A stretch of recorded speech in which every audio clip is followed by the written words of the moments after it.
Hello guys, current affairs funda में आप सभी का स्वागत है। मैं हूं आपके साथ अभिषेक शर्मा और आज के इस वीडियो सेशन में हम 23 जुलाई तक के सभी इंपॉर्टेंट करंट अफेयर्स कवर करने वाले हैं। हमेशा की तरह आप इस वीडियो को अंत तक जरूर देखिएगा, आज भी आपको काफ़ी कुछ जानने को मिलेगा। तो सेशन की शुरुआत क्वेश्चन ऑफ द डे से करते हैं। पूछ रहे हैं कि एशियन क्रिकेट काउंसिल के वर्तमान अध्यक्ष कौन है? Who is the current president of the Asian cricket council? Option हैं जय शाह, पंकज खिमजी, इंजमाम उल हक या फिर Kumar Sangakkara.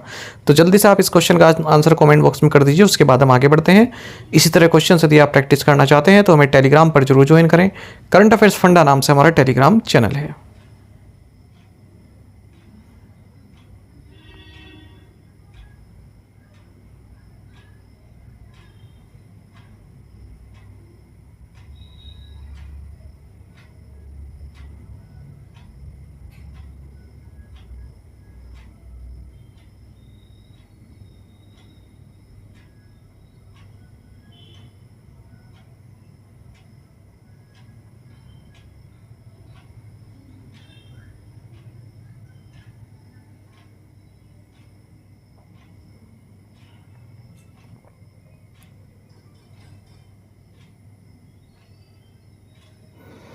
Which country hosted the 46th session of World Heritage Committee?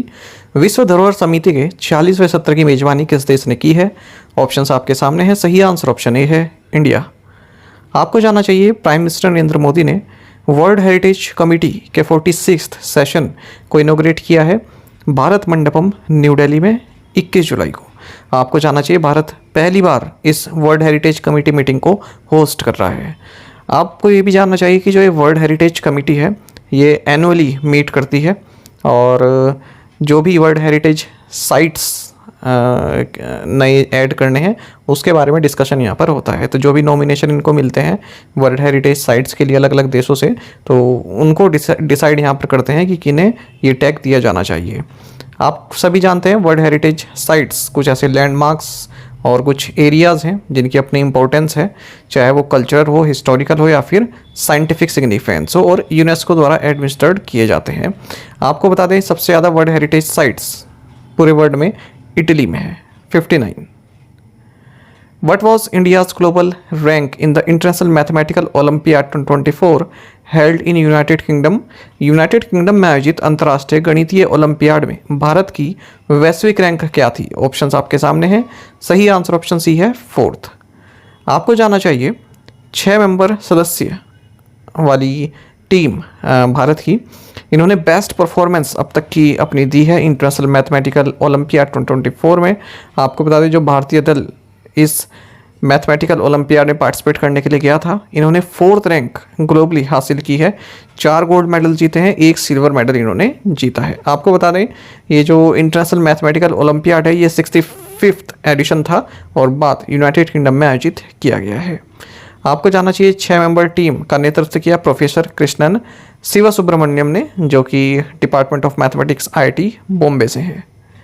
आपको ये भी जानना चाहिए जो ग्लोबली पहले नंबर पर USA की टीम रही, फिर चाइना, फिर साउथ कोरिया। भारत जो है साउथ कोरिया के बाद रहा है, केवल 1 मार्क पीछे भारत रहा है, वरना भारत तीसरी पोजीशन पर आ जाता। आपको जानना चाहिए भारत की अब तक की बेस्ट परफॉर्मेंस है इस इंटरनेशनल मैथमेटिकल ओलंपियाड में जब से भारत 1989 से इसमें पार्टिसिपेट करने लगा है। चाहे आप रैंक के हिसाब से देखें या गोल्ड मेडल्स के हिसाब से देखें, भारत की जो प्रीवियस बेस्ट रैंक थी वो अब तक की वो 1998 और 2001 में थी, जब इन्होंने 7th रैंक प्राप्त की थी। Who recently resigned as the chairman of the Union Public Service Commission (UPSC? हाल ही में संघ लोक सेवा आयोग के अध्यक्ष पद से किसने इस्तीफा दे दिया? सही आंसर ऑप्शन ए है, मनोज सोनी। आपको जानना चाहिए यूपीएससी चेयरमैन मनोज सोनी, इन्होंने हाल ही में अपना रेजिग्नेशन दे दिया है पर्सनल रीजंस के कारण, और यूनियन पब्लिक सर्विस कमीशन में जो है इनका जो रेजिग्नेशन है ये इनका जो टर्म एंड होने वाला था उससे 5 साल पहले ही दे दिया है। ठीक है, और अभी 1 साल पहले ही इन्होंने टेक ओवर किया था चेयरमैनशिप को। आपको जानना चाहिए इनका जो टेन्योर है 2029 में समाप्त होने वाला था। 2017 में यूपीएससी के मेंबर बने थे और लास्ट ईयर 16 मई को ये चेयरमैन बनाए गए थे। इसी तरह की एक और न्यूज़ आपको जाननी चाहिए, बजाज इलेक्ट्रिकल्स लिमिटेड के MD और CEO के पद से अनुज पोड्डार ने रेजिग्नेशन दे दिया है। In which city was international centre for audit of local governance inaugurated. International centre for audit of local governance का उद्घाटन किस शहर में किया गया? सही आंसर ऑप्शन भी है राजकोट। आपको जानना चाहिए controller and auditor general of India Girish Chandra Murmu, इन्होंने राजकोट गुजरात में international centre for audit of local governance को इनोग्रेट किया है। आपको बता दें एक कोलेबरेटिव प्लेटफॉर्म है लोकल गवर्नमेंट्स में जो भी पॉलिसी मेकर्स होते हैं, एडमिनिस्ट्रेटर्स होते हैं और ऑडिटर्स होते हैं। गवर्नमेंट आप जानते हैं ना, सेंट्रल लेवल पर, स्टेट लेवल पर, और फिर लोकल गवर्नमेंट जो होती हैं, अर्बन लोकल गवर्नमेंट या फिर रूरल लोकल गवर्नमेंट्स। तो वहाँ पर जो लोकल गवर्नमेंट ऑडिटर्स होते हैं उनकी इंडिपेंडेंस इम्प्रूव हो, उनका जो फाइनेंशियल परफॉर्मेंस असेसमेंट है वो इम्प्रूव हो, सर्विस डिलीवरी जो है इम्प्रूव हो, डाटा रिपोर्टिंग जो है इम्प्रूव हो, तो उसके लिए सेंटर बनाया गया है। एक सेंटर ऑफ एक्सीलेंस है एक तरह से। Which company has acquired Germany based Tecosim group? किस कंपनी ने जर्मनी स्थित टेकोसिम ग्रुप का अधिग्रहण किया है? ऑप्शंस आपके सामने हैं, सही आंसर ऑप्शन सी रहेगा, हिंदुजा टेक लिमिटेड। ये एक्विजिशन बहुत महत्वपूर्ण रहते हैं, तो इन्हें आप जरूर याद रखा कीजिए, खास करके जो विप्रो के हों, एक्सेंचर के हों, इन्फोसिस के हों, TCS के हों, माइक्रोसॉफ्ट के हों, गूगल के हों, ये काफ़ी महत्वपूर्ण रहते हैं। तो हिंदुजा टेक लिमिटेड ने जर्मनी बेस्ड टेकोसिम ग्रुप को एक्वायर कर लिया है 21 मिलियन यूरोज़ में। और कुछ एक्विजिशन देख लेते हैं। देखिए ONGC विदेश ने इक्विनोर से अजरबैजान में स्थित अज़ेरी चिराग गुनासिल में 0.615% पार्टिसिपेटिंग इंटरेस्ट प्राप्त किए हैं। एक्सेंचर ने कुछ महत्वपूर्ण एक्विजिशन किए हैं हाल ही में, तो ये महत्वपूर्ण रहेगा। एक तो इन्होंने New Jersey United States headquartered Indian product solutions company Cientra को एक्वायर किया है। दूसरा, इन्होंने Bengaluru based semiconductor design services provider Excelmax technologies को एक्वायर किया है। और जल्दी ये Italy based network service company Fibermind को भी एक्वायर करने वाले हैं। वहीं लार्सन एंड टोब्रो ने अपनी wholly owned subsidiary L&T semiconductor technologies के माध्यम से बेंगलुरु बेस्ड सिलिकॉन सिस्टम्स में 100% स्टेक परचेज किए हैं। Which bank has announce the launch of wrestle for glory programme? किस बैंक ने रेसल फॉर ग्लोरी कार्यक्रम शुरू करने की घोषणा की? सही आंसर ऑप्शन डी है, इंडसइंड बैंक। आपको जाना चाहिए इंडसइंड बैंक ने wrestle for glory programme launch किया है। ये इनका एक CSR इनिशिएटिव है और इसके लिए उन्होंने इंस्पायर इंस्टीट्यूट ऑफ स्पोर्ट, जो कि एक high performance Olympic training facility है विजयनगर बेलारुई में, इनके साथ कोलैबोरेट किया है। तो इस प्रोग्राम का मकसद रहेगा 50 टैलेंटेड फीमेल रेसलिंग एथलीट्स को जो है बेहतर फैसिलिटी प्रोवाइड कराना, उनको ट्रेनिंग प्रोवाइड कराना इंस्पायर इंस्टीट्यूट ऑफ स्पोर्ट में। इंडसइंड बैंक की बात करते हैं। MD and CEO Sumant Kathpalia है, हेडक्वार्टर्स मुंबई महाराष्ट्र में है। टैगलाइन है वी केयर दिल से, we make you feel richer. इसका जो हेडक्वार्टर है वो मुंबई में है, यानी कि कॉर्पोरेट ऑफिस ना, और अगर आप रजिस्टर्ड ऑफिस देखेंगे तो पुणे में है। Which company has launched a new financial product called savings plus? किस कंपनी ने सेविंग्स प्लस नामक एक नया वित्तीय उत्पाद लॉन्च किया है? सही आंसर ऑप्शन डी है, बजाज फिनसर्व एसेट मैनेजमेंट। आपको जाना चाहिए बजाज फिनसर्व एसेट मैनेजमेंट ने एक नया फाइनेंशियल प्रोडक्ट लॉन्च किया है रिटेल इन्वेस्टर्स के लिए। इसका नाम है फिनसर्व सेविंग्स प्लस। तो इसमें जो है एक तरह का एक म्यूचुअल फंड ही है, जो भी इन्वेस्टर्स हैं उनके पास अगर सरप्लस कैश है उनके सेविंग अकाउंट्स में, तो वो Bajaj Finserv AMC liquid fund में जो है इन्वेस्ट कर सकते हैं और अच्छा खासा रिटर्न पा सकते हैं, ऐसा एक कंपनी का कहना है। Which state has become the first to launch gross environment product GEP index in India? कौन सा राज्य भारत में सकल पर्यावरण उत्पाद GEP सूचकांक लॉन्च करने वाला पहला राज्य बन गया है? सही आंसर ऑप्शन सी, उत्तराखंड है। आपको जानना चाहिए उत्तराखंड फर्स्ट स्टेट बन गया है कंट्री में जिसने जो 4 नेचुरल रिसोर्सेज हमारे होते हैं, air, water, forest and soil, इनको मॉनेटरी वैल्यू असाइन की है, जिसे आप कह सकते हैं ग्रोस इन्वायरमेंट प्रोडक्ट GEP। तो इस इनिशिएटिव को अनाउंस किया है CM पुष्कर सिंह धामी ने। इसमें बताया गया है कि जो GEP इंडेक्स है 2020 से 2022 के बीच 0.9% इंक्रीज हुआ है। आपको जानना चाहिए जो उत्तराखंड है इसमें 71% एरिया फॉरेस्ट के तहत आता है और हिमालयाज़ हैं यहाँ पर, गंगा, यमुना, शारदा, इन रिवर्स का ओरिजिन है। कई सारे वाइल्ड लाइफ रिजर्व भी यहाँ पर, जैसे कॉर्बेट और राजे tiger reserves. Who was awarded the Gandhi Mandela Award 2022 alongside Victor Gonzalez Torres? Victor Gonzalez Torres के साथ गांधी मंडेला पुरस्कार 2020 से किसे सम्मानित किया गया? सही आंसर ऑप्शन डी है रिगोबेर्टा मेंचू-टूम। आपको जाना चाहिए गुटेमाला कंट्री है, इसके एक्टिविस्ट और Nobel peace prize laureate Rigoberta Menchu Tum और Mexican politician and businessman Victor Gonzalez Torres, इन दोनों को ही गांधी मंडेला अवार्ड 2022 से सम्मानित किया गया है। और ये सम्मान इन्हें मिला है नेल्सन मंडेला की हाल ही में जो 106वीं बर्थ एनिवर्सरी हुई इस मौके पर।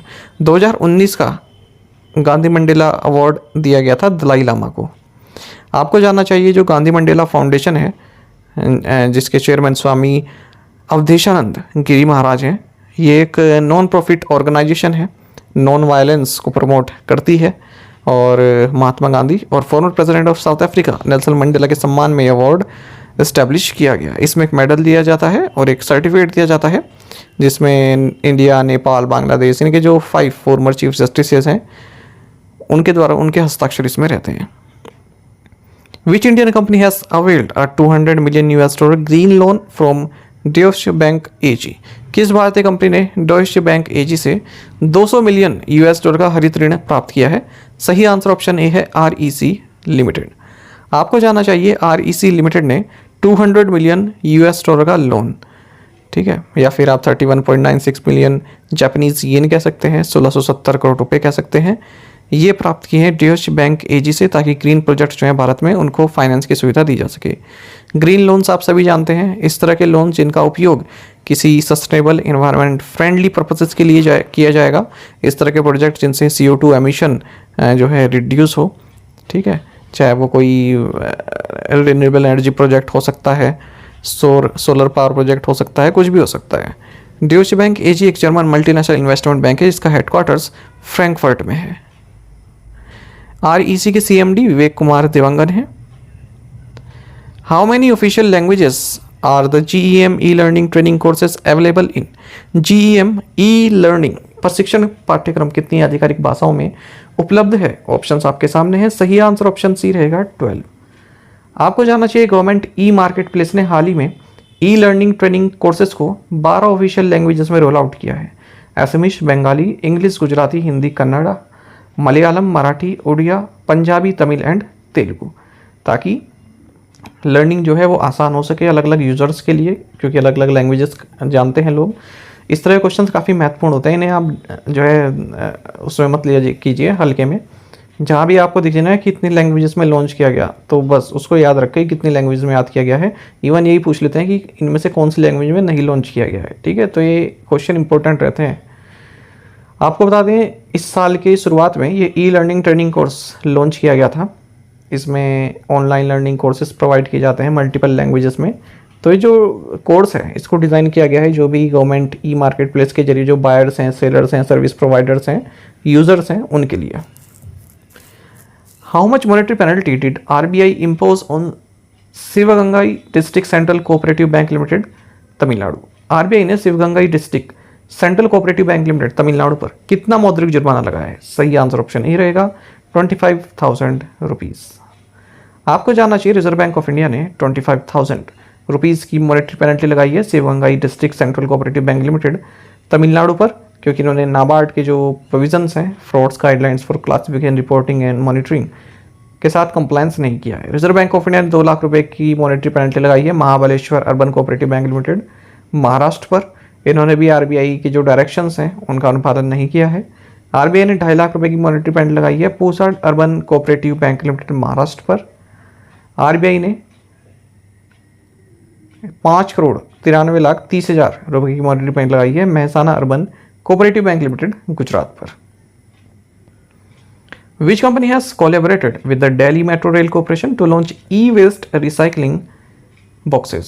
ई कचरा रिसाइकलिंग बॉक्स लॉन्च करने के लिए किस कंपनी ने दिल्ली मेट्रो रेल कॉर्पोरेशन के साथ सहयोग किया है? सही आंसर ऑप्शन डी रहेगा JIT Yamanashi India private limited. आपको जानना चाहिए दिल्ली मेट्रो रेल कॉर्पोरेशन ने Japanese recycling firm JIT Yamanashi India private limited के साथ मिलकर E waste recycling facility launch की है उन बॉक्सेस के लिए जिन्हें कम्यूटर्स फेंक देते हैं, ठीक है। और किस तरह के बॉक्सेस को फेंकते हैं? जो प्रिंटर इंक बोटल्स होती हैं या फिर कार्ट्रिज जो होते हैं उनको फेंक देते हैं ना कम्यूटर्स मेट्रो में आने जाने वाले, तो उनके लिए मेट्रो में कहीं दिखा तो वहाँ पर फेंक दिया, ठीक है, हम रिसाइकलिंग बॉक्स में फेंक दिया। ये देखो दिखा भी रखे हैं इन्होंने, इस तरह की रिसाइकलिंग बॉक्स है। These recycling boxes is a set of 2 each have been installed at 15 prominent interchange metro stations, encouraging commuters to dispose of their used printer ink bottles and cartridges for further recycling. Which company has obtained a rupees 6200 crore credit line from National Bank for Financing Infrastructure and Development NABFID? किस company ने national bank for financing infrastructure and development से 6200 करोड़ रुपए की credit line प्राप्त की है? सही answer option C रहा है ग्रीनको ग्रुप। आपको जानना चाहिए ग्रीनको ग्रुप ने 62 बिलियन रुपीस या फिर 6200 करोड़ या फिर 743 मिलियन यूएस डॉलर की क्रेडिट लाइन प्राप्त की है इंडिया के national bank for financing infrastructure and development से NABFID से, ठीक है, ताकि जो ऑफशोर डेट है इसका उसको रिफाइनेंस किया जा सके। आपको बता दें ये जो ग्रीनको ग्रुप है अब ये इस क्रेडिट लाइन से जो भी पैसा है उसको रिफाइनेंस करने के लिए यूज़ करेगा। और मैंने आपको बताया है पहले भी क्रेडिट लाइन क्या होती है, लाइन ऑफ क्रेडिट क्या होती है, ठीक है। एक लिमिट आपको दे दी जाती है कि इतना पैसा आप खर्च कर सकते हो, फिर जितना आप चाहे, अगर 100 रुपये की क्रेडिट लाइन है तो आप पहले 20 रुपये निकाल सकते हो, ठीक है, उसके बाद फिर 50 निकाल सकते हो, ठीक है, आवश्यकता के अनुसार निकाल सकते हो। एक बार आप उससे फिर रीपे कर दोगे फिर से वो क्रेडिट लाइन आपकी उतने की दोबारा से रिफिल हो जाती है। महत्वपूर्ण यह है कि NABFID क्या है। इसको गवर्नमेंट ऑफ इंडिया द्वारा अप्रैल 2021 में स्टैब्लिश किया गया था और ये भारत का 5th all India financial institution है। और आपको बता दें इसको रेगुलेट और सुपरवाइज RBI द्वारा किया जाता है। और बाकी के 4 जो ऑल इंडिया फाइनेंशियल इंस्टीट्यूशन है वो नाबार्ड है, नेशनल हाउसिंग बैंक है, सिडबी है और एक्सिम बैंक है। ये हाईलाइट गलत कलर से हो गया है ना, सही दिखाई नहीं दे रहा है, कोई नहीं, अगली बार सही कर देंगे इसको, थोड़ा लाइट कलर यूज़ करेंगे। Under which scheme can resident Indians open a foreign currency account in IFSCs? निवासी भारतीय किस योजना के तहत IFSCs में विदेशी मुद्रा खाता खोल सकते हैं? सही आंसर ऑप्शन डी है लिबरलाइज्ड रेमिटेंस स्कीम LRS।